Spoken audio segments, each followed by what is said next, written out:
All right, Mel, you've been bugging all day, bro. Who's better, Big or Pac? Pac's way better than Big, bro. How? Big is a way better spitter than He's him. not a better spitter than Pac, bro. Pac got way more content. I didn't ask you about content. Who's better, LeBron? Another welcome to Oh Wells World. This is the Father's Day edition. We tried to do a Mother's Day edition, but my audio, I had a little faulty wire, so the audio just wasn't doing what it was supposed to do. But we brought back my mother. How you doing, Pastor Vivian D. Armstrong? Hello. How are you? Apostle Doctor. So let's start off. What does Father's Day, when you think about Father's Day and you know, when you think about, you know, fatherhood, and I know you're not a father, but you know, you have had a father, and you know, he was prominent in your life, and I remember at one point you was a daddy's girl and all of that, and you know, talk to me about you know, when you hear the word Father's Day, you think about Father's Day. Well, I'm still a father's girl. Okay. I'm a daddy's girl. Mhm. I am. When I think of fathers, of course, there's somewhat of a sadness, but I'm glad that I have the sadness because I've had the experience Mm. of being with my dad for years. We'll put it like that. He's been going about 7, 8 years now, Mm. and I'm still not used to it. But that feeling of comfort and knowing that, you know, I can call him and talk to him about whatever I might be feeling or want his opinion on, Mhm. kind of lingers a little bit.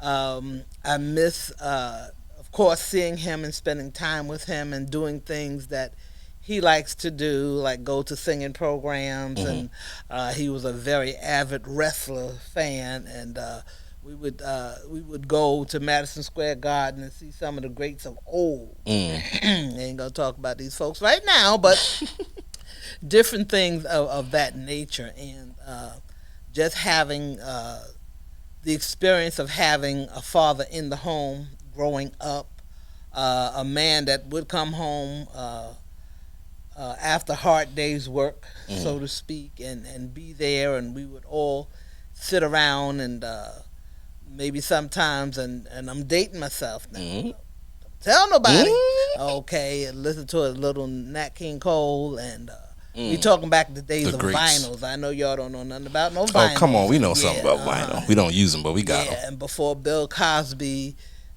you know, kind of messed up with his reputation and stuff Mhm. like that, that he made the vinyls of different stories and different jokes, and we would just sit around and just listen and laugh and just enjoy each other's company.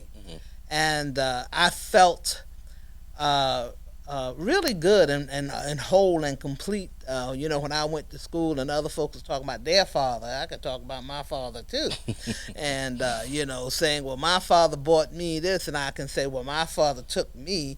The big thing back then was White Castle. Mm. You know, he piled us kids. There was 8 of us, Mm-hmm. but it wasn't 8 of us at that very moment. But anyway, Right. you Gotcha. know, what you call them, station wagons was the thing, Mhm. and we'd all pile up, and he'd take us downtown to White Castle, and you couldn't tell us nothing back then.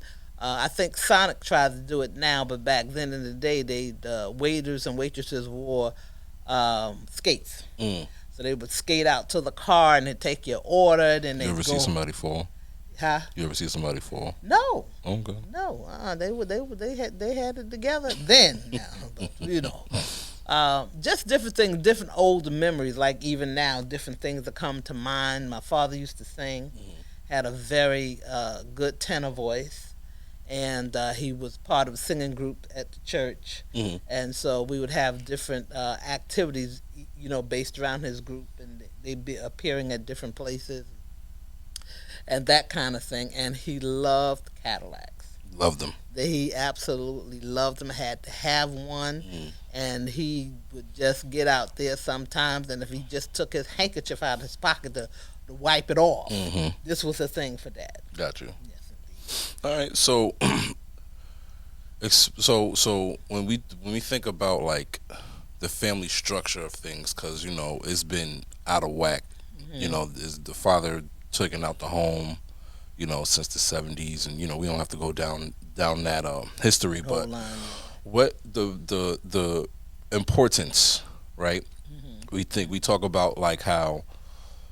No, I'm not even gonna go there yet. Okay. We're gonna talk about Father's Day, the holiday. So here in recent years, it became Single Mother's Day, right? Yes. Because father's not in the home.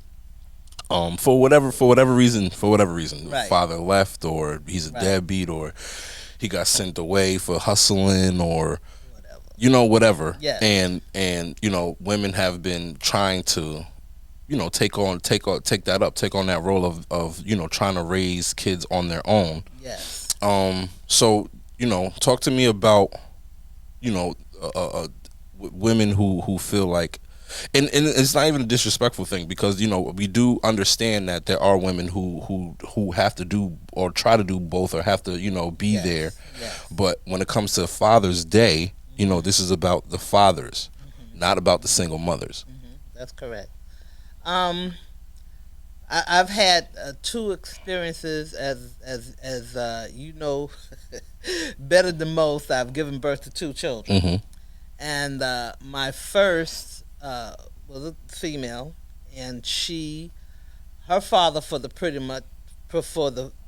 most part was not in the picture, so to speak. So whenever Father's Day would roll around, I had a very good friend named Cheryl. You know her. That's And she and I would call each other and say Happy Father's Day. And that was because the father just wasn't there. So things that the father would do, like maybe go to the school, take the child to a doctor's appointment, or go take and get a new pair of shoes and different things of that nature, that just wasn't happening. So for us in that instance, we were the father. Right. Okay, and the child had no other memory until father came back in the picture, if he ever did. Now, for your sister, maybe around the age, Shout out Marty. yeah, Celine. 8 or 9 years old, she would begin spending summers with him, and he wanted to, have a relationship with her, and I personally did not have any objections to that, okay, because he is her father, Right. and I found him and I's relationship, for me, was between me and him. Whatever problems we had wasn't because of her, and I didn't think she should be a part of me bashing her dad. Okay, because if I'm bashing his dad, what did that say about me and my selection of having a father for my child? Okay. So I really didn't talk too much about him, but if she had a question, I'd answer the question. I made sure that I kept a phone number that I could call him. If she wanted to talk to him, I would call him and let that happen. But there was definitely, she had to deal with those type of conversations when everybody else would be saying, for those that could say, my daddy this, my daddy that, but she couldn't have that conversation. Or my father took me here, he came to visit me. She didn't have that experience up until, like I said, she was about 8 years old, and it was difficult. It's nothing that I had planned Right. to do, and it's nothing that I really wanted to do, but he and I could not get along. And I see no reason to put a child in that situation either, to see the parents fussing and arguing and fighting when it's like, okay, the door that brought you in could take you out. Right. And I felt that God blessed my life, that I was always able to work and have a job and be able to support. I did not need him. Right. Or well, in a sense I did, but I did not have to depend Right. financially on him in order to take care of her or myself. So it gave me a certain responsibility that I had to do, because if I didn't do it, being a responsible employed young mother, who else was going to do it? So, but I made sure that she stayed in contact with him, and made sure that if he wanted to call her, he had my number, and vice versa. So he and I no longer, had a relationship going on in that sense, but in another sense, we always had a relationship going on, even up until his death. Mhm. That because we had a child in common. Mm. So, what was the differences in experience with my father? Well, number one major is we were married. Okay. Okay, and then it's the legalities of the parenting and going back and forth to court and getting legal custody or At the divorce, you mean? yes, Gotcha. I'm sorry, yes, after the divorce we were married for a while, and then we had our differences, and which led to a divorce. Mm-hmm. And then it was taking that action about custody, child support, visitation, and all that kind of thing. And and it was an adjustment. It was an adjustment because there was things laid out on the court papers that should have been done by your father that up until this day has not been done. Like helping pay for the prescriptions, helping pay the cost of the doctor's visit, and so on. But as I said earlier, God has blessed me that wasn't a hardship for me. I'd have to run down the social service. No. We did not have to do that, thank God. Thank God. But your father was very much in your life. Yes. Okay. We had some problems and bumps in the road as far as visitation is concerned, but again, he always knew where you were. Right. He had access to you. He would come pick you up and, Yes. and that kind of thing. And when it came to the major decisions about you as far as, going to school and, having different procedures done medically and things of that nature, I had his input. Gotcha. I had his support. So in the financial, I did not make that an issue. Simply because You need to. that's Gotcha. So, now moving forward to when you see how the world, with fatherhood, Father's Day was a thing. Was like I remember watching them like Everybody Hates Chris, where it would be like Mother's Day was just this big hoopla, and then Father's Day was like, all right, here's a tie and some socks. right. Gotta get on up out of here. Right. And then now in recent years, we got Juneteenth and we got Gay Pride Month now, and I feel like now it's Father's Day is almost like a thing of the past. Right. You don't see Father's Day specials. You don't see Father's Day sales and things of that nature. Is they basically did away with it. But when you see this new generation of fathers, because I could personally talk about me, but my friends stepping up, trying to do what they need to do as far as fatherhood and because I know personally the kid's mother is kind of like how you were, as far as when me and Patty don't see eye to eye, we don't let that spill over into the girls. You know what I'm saying? It's like she still I still get to see them. I still talk to them whenever I want to. They call me whenever they want to. Oh, I miss Daddy. Here, you know what I'm saying? Go talk to him, or go. Did you call your father? Things of that nature. Right. And it's like I do appreciate that 100%. I do, because these are my babies, and I helped make them, so I'm here. So talk about in more recent memory, how you feel about new generation of fathers that you experience and seen. Okay. Well, from what I've seen and what I've experienced, for the most part, a lot of the young fathers these days don't have role models. They don't really carry the responsibility of fatherhood, because to them it was a one night stand, let me get my thing off or whatever, and they didn't go into the act of quote unquote making love, wanting to have a child. Gotcha. For the most part.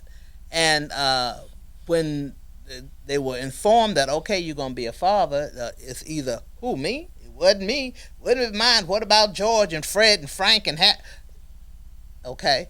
And so that generation of men did not step up to the plate. They was not accompanying the young lady to doctor's appointments. They was not doing wellness checks. They was not even if you don't have a tight bond anymore with the young lady, the child didn't ask to come here. Okay, so when I would see them, I would see young men with children like at McDonald's or Wendy's or wherever, even in the mall sometimes. Right. I would tell them, God bless you. You're doing a good job. No, I don't know the whole story, but I do know this young man has his young children and they are together. And I'm hearing the child say daddy. And I'm hearing that father affectionately address that child. And so you have, that weird imbalance of those that own up to their responsibilities. Yes, I made this child, and I'm going to do my thing. I'm going to be a father to this child. Because there's that old saying back in my day that says that every father ain't a daddy. Okay, so just because you father the child, that doesn't automatically put you in the daddy category.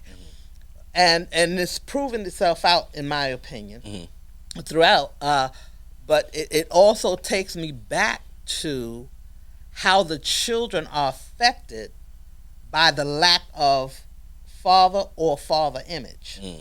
Someone that they can respect as an authority figure that stands in his place, handles his responsibilities, goes to work, gets his education, has responsibility like, okay, what do you need?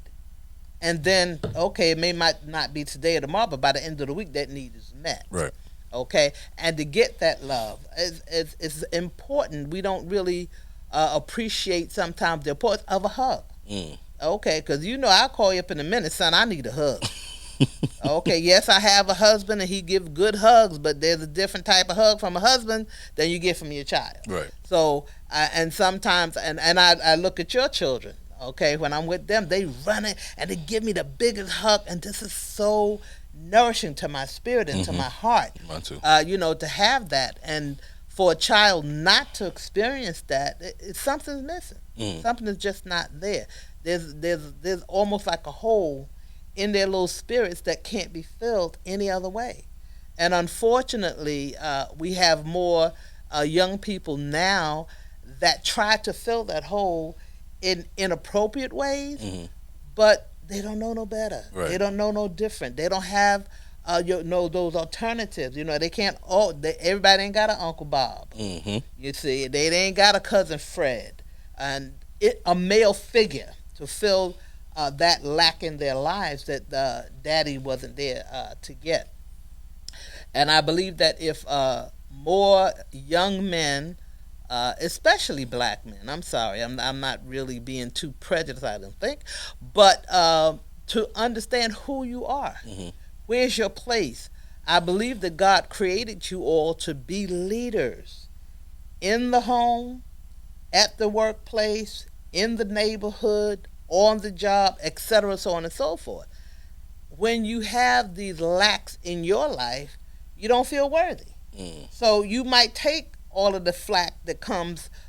Well, they say them black folk, they all lazy and they don't want to work. So when you go on the job and you see folk slumped over, that's not a good thing. Right. Okay, you see folk in the hospitals that have, jobs in the hospital or even like McDonald's. They back there in the storage closet catching a nap. Why? Because they done been up all night partying. Wait a minute, let's see about some priorities here. Okay, there's specific and designated times for you to go out and party, have friends, and do your thing. Okay, but when it's time to handle the responsibilities, rent is due.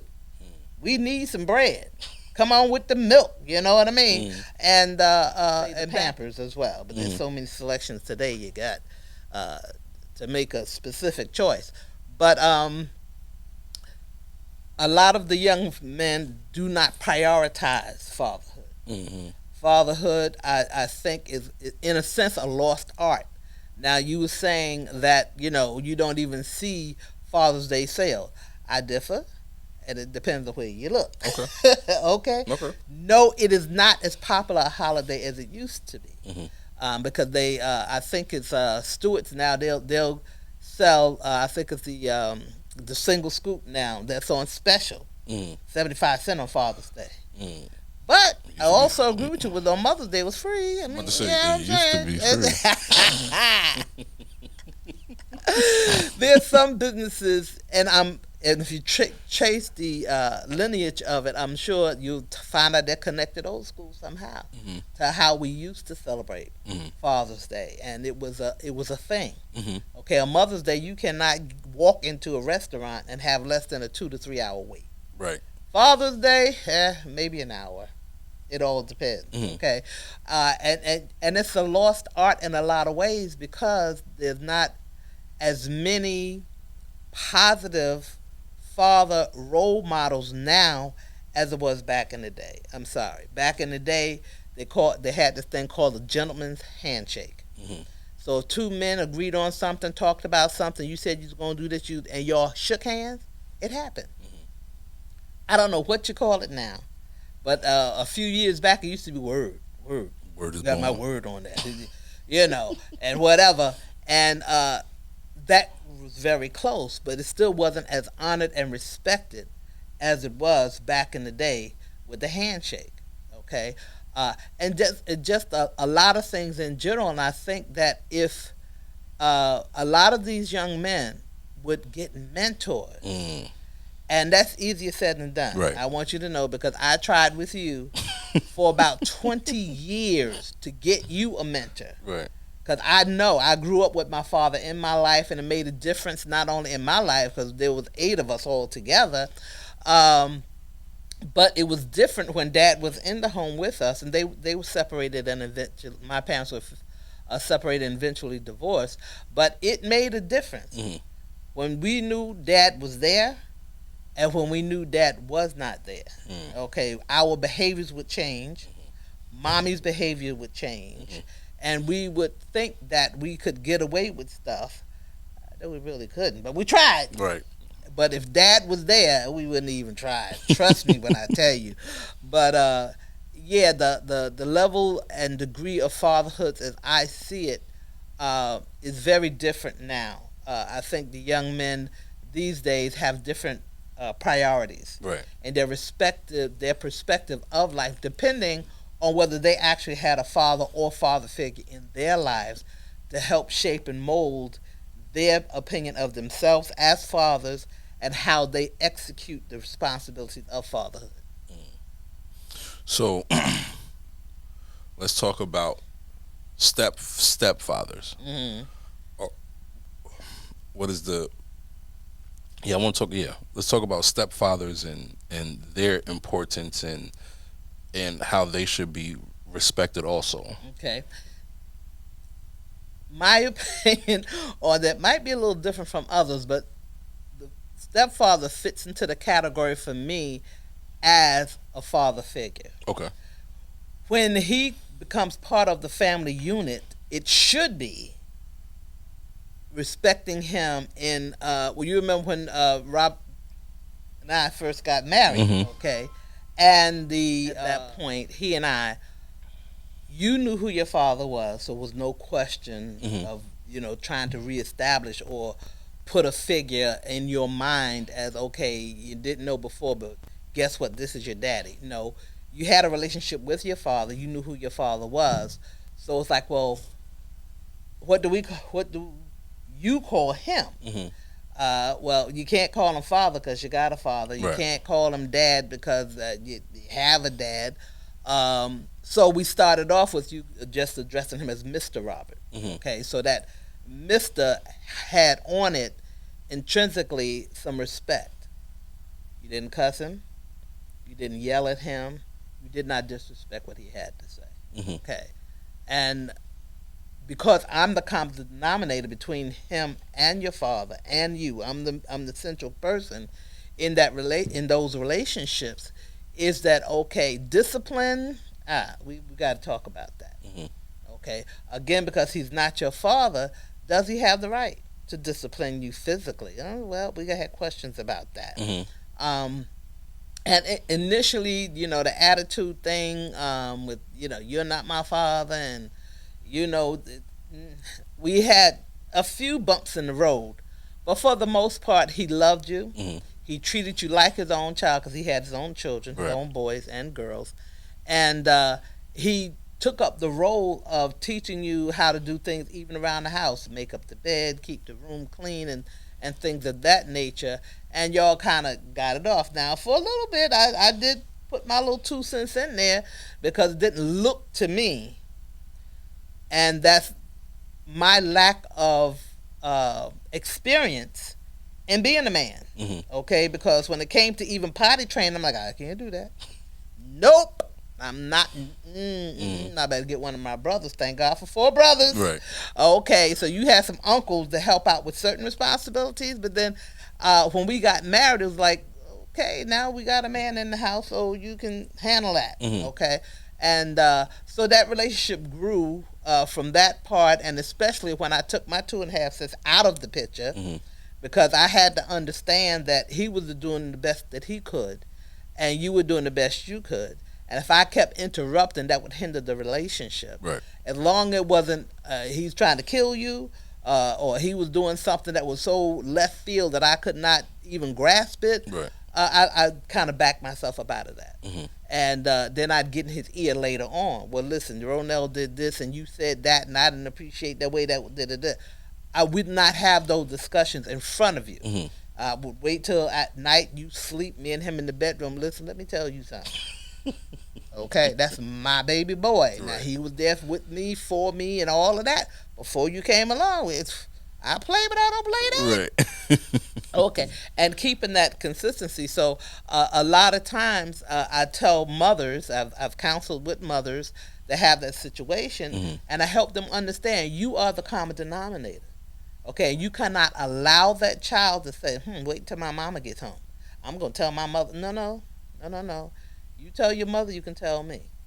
And then you and the mother sit down and help this child understand there's no division. We are a family. Right. And have that understanding that you respect him, you'll get respected. All right. So back to fatherhood. Talk about the importance of validation and protection. Okay. Whether women realize it or not, they need some validation. Somewhere along the line, it could be your grandpa, it could be your great-grandpa, it can be Uncle Ned from round the way.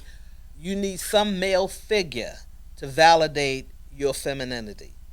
And you need that to help stand and be affirmed in who you are.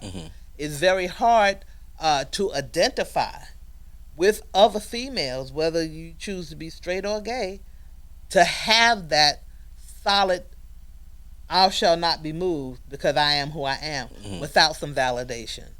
And again, it usually has to come from a male, and it has to be someone that you love, honor, and respect. Okay, and that gives you that confidence to be affirmed in who you are and keep it moving forward. Okay, and that is important because we need mentors as well.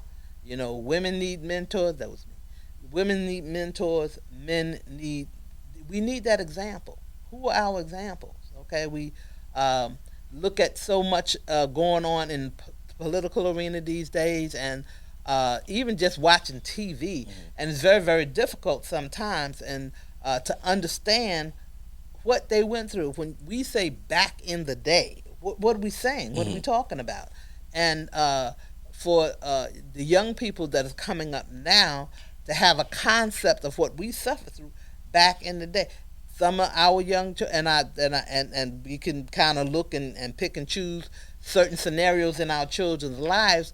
They don't know about a race riot. Right. They don't know about the N word. They don't know how it feels, to be looked at some kind of way, talked about some kind of way, alienated some kind of way because of the color of your skin. Okay, but they have to have a sense of, okay, my skin might not be lily white, but hey, I'm good. I'm worthy. I deserve. And they have to feel that way. And a child, especially a female child, well, I can't say that, but each child in its own right need the validation of their father to say, "You're okay. Mhm. You are loved," and it doesn't matter what anybody says. I love you. I care for you, Mhm. and that does so much to help that child stand up in their own right and move forward. Right. Okay, yeah, you might have the occasional throwing of lunch in the cafeteria, or the occasional fight or disrespect on the school bus, but after that's over, you're gonna be okay. Right. Got you. And protection. Yes, Mhm. yes. So that when we have the family unit, okay, now when I was coming along, that family unit was what we learned to be a nuclear unit: mama, daddy, sister, brother, maybe grandma. Maybe. Maybe. Mhm. Okay. You don't have the uncles and the aunts and the cousins and the fourth cousins, and you didn't have all that. Okay. You had the nuclear family, and that worked, and whatever was needed. Okay, because we had in the back of our mind that philosophy that it takes a village. Right. Okay, ain't no such thing. Well, this is my, and we just no, no, no, no. You need your neighbor, you need your cousin, May and them, to help you at times. Okay, because when we look at the picture of family, even back from the book of Genesis, there were those around to support whatever you were going through. Because if that woman was busy having another baby, somebody had to take care of little Snoopy that was already there until mom could get back up on her feet and pick up her responsibility. Right. Okay, and a lot of times, even from back there in the day, and I remember sometimes in our house growing up. I mean, it couldn't have been easy with 8 kids running around there. Okay, and Daddy had the mentality: I got to get out of here. I got to work. I got to get this money so that the bread and the milk ain't gonna run out of Right. here. Okay, so it was that balancing of understanding what your roles were. Now that changed. Okay, because when me and your father got married, we had to sit down and kind of restructure what's working for us. And I had the understanding, and he did as well, that every marriage is not the same. Because the two people in the marriage are not the same. Right. So what might work for your family around the corner ain't gonna work for my family around the way. Okay. So what works for us? What is it gonna work for you? All right. One of the things that we came up with and you were introduced to is cooking. Right. Okay, because back in the day, the woman's job was motherhood. Okay, you didn't have time. You having your kids, you raising your kids, Right. so you cooking that food, you cleaning, you doing the laundry, that was your job. Right. You didn't have time to go out. Okay, but since women's rights and all that other kind of stuff happened, and we got a little education about ourselves, and we left the house to have a job. Things changed. It was different. So since the responsibilities and the roles of the man of the house and the woman of the house changed, you got to set that balance. Okay. Oh, we had to split the bills. Okay. It ain't no, and it was that time. It was like that at one time. If the woman worked, the man got her paycheck. Why? Because he's the head of the house. He's the man. Okay. And that wasn't the case when I got married. All right. So, a lot depends on how you grew up and what your mindset is, about your relationship. Right. So when I married your dad, we got counseling and all of that because there were certain things he wasn't understanding. There were certain things I wasn't having. But we both said I do. We meant that I do. It didn't play out all the way to the end, but in order to lay down the principles that we stayed together as long as we did, we had to both compromise. And that was a very good word in a marriage. Great but word. We're talking about fatherhood Yes. now. And when you can get that together and you both understand what your roles are, Right. it's very clarifying. Very clarifying. Okay. We can get ready to wrap up. So, is there any last things you want to say to fathers and any closing remarks you want to say about Father's Day? Okay, to fathers, especially fathers of this generation, your generation, and those that are yet being set up, I would say get an understanding of what fatherhood means to you. It It doesn't mean the same thing to everybody because everybody doesn't need the same thing. But get what that means to you. One of the commonalities of fatherhood is spending time with your child. It ain't got to be 12 hours a day. It doesn't have to be every day. But as a father, get quality time with your child and focus on that child. One of the main things that bothers me in this generation is all of these technological devices. Okay, they'll throw a game in the child's hand. Be quiet. You sit right there until I get back. But that child needs interaction. Right. So spend time, quality time, interactive time with your child. And don't forget yourself. I don't mean to the point where you're selfish, but you deserve, if you go to work and you're working all day and you're getting that paycheck, once a month, once a week, whatever, your need is, because, again, everybody don't need the same thing. Mm-hmm. Take $10, $20, or however your budget is, spend that money on yourself, okay? And because you deserve it. Nobody knows better what you want than you. Gotcha. Okay? Most importantly, have a relationship with God. Okay? I'm not saying you got to run to the church every Sunday and sit up under the pew or the pulpit, but get a sense of who God is. Develop a relationship with Him so that when you are hurting, and men do hurt, when you don't know what to do, and those periods happen. That's a whole nother. Okay, another hour. conversation. Yes. But that will be my last thing. Get a relationship with God. Be faithful.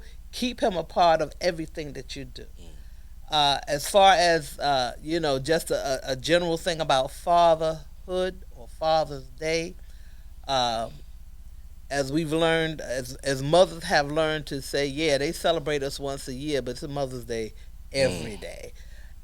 Understand that even though you may not get all of the recognition that you deserve, every day is still Father's Day. Gotcha. Once a father, always a father. Well, Ma, I want to thank you for, spending some time and coming out here and, reshooting an episode, right? So make sure you like, you comment, you subscribe. Love you, Mommy. Love you, son. And happy Father's Day to all the fathers out there. Happy Father's Day, all fathers. Yes, yes. It's my world. Don't look for me to cater to your needs. I'm here to argue, I might turn you to a meme. A little disagreement had me loading up my piece. Posted with my mask, Nina bulging out my jeans. They don't want to see that side of me. You should just say your debate and just follow me. I think I got a Joe Goldberg living inside of me. I snap in this. Oh hell, don't